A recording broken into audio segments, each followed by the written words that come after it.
Yes, sir. Do you have a recipe for success for defeating or coping with the Islamic State? Yes, sir, I do. As a matter of fact, Sunday I was speaking in Florida and I declared my candidacy for president of the United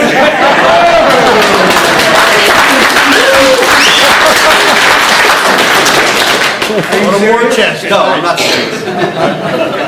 But I did say, and I am serious about this, I said, and you can read, I put my, I had actually prepared remarks for that one, which I don't usually do, but I wanted to make sure to hit all these particular points that were policy prescriptions. And you can find that online now at the website jihadwatch.org.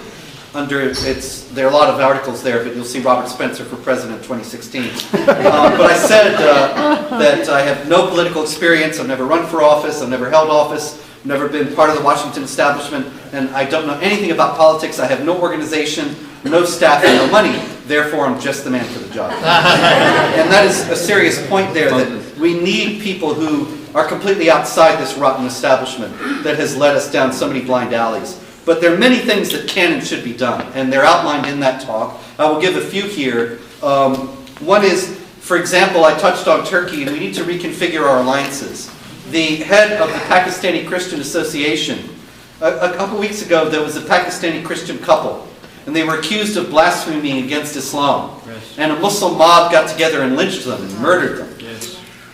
And the head of the Pakistani Christian Association called on Obama to make all American aid to Pakistan contingent upon the repeal of Pakistan's blasphemy laws, by which so many people have been victimized. Now, of course, there's no chance Obama's going to do that, because the man is consistent. But I think we should go farther and make all American aid contingent upon human rights, compliance with our own principles and our own vision, our own understanding of human rights.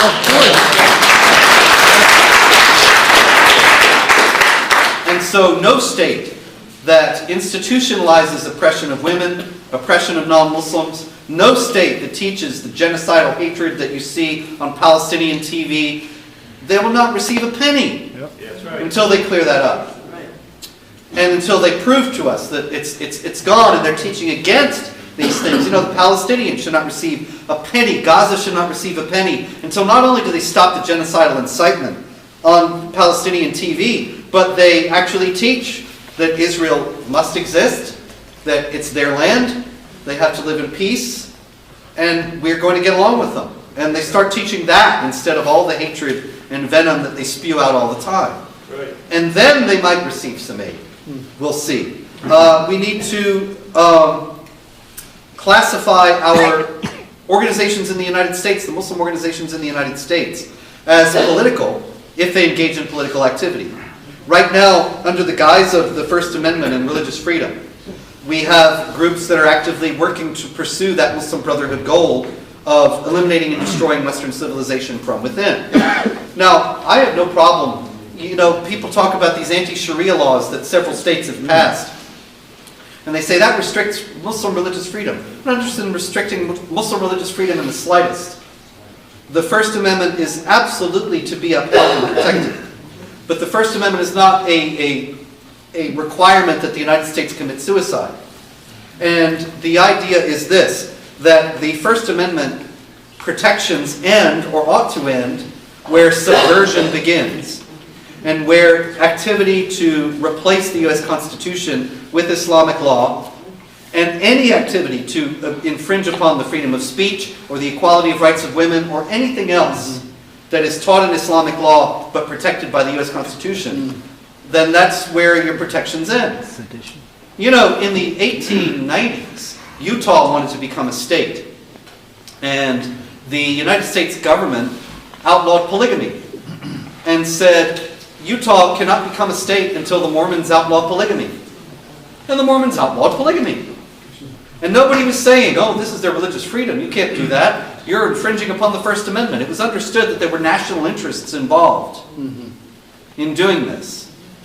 I don't mind if Muslims read the Quran and pray 5 times a day, as long as they don't try to subjugate me under their control, or restrict my own rights and freedoms, or endanger me personally or those around me on the basis of Quranic directives. That's where it ends, and ought to end.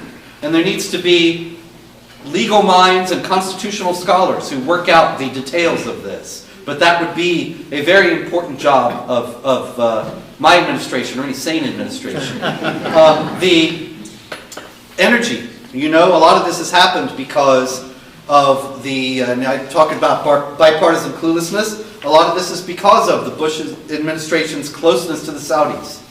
And the Saudis spent billions spreading this ideology of Islam and jihad around the world. And they did it with our oil money and our gas money at the pump. And so we need to be drilling, we need to have pipelines, we need to have fracking, we need to do all of that, and a Manhattan Project to find new energy sources, so as to free us from foreign policy dependence upon the Saudis or anyone, so that we dictate our foreign policy on the basis of our national interest and the national interests of our allies and on nothing else.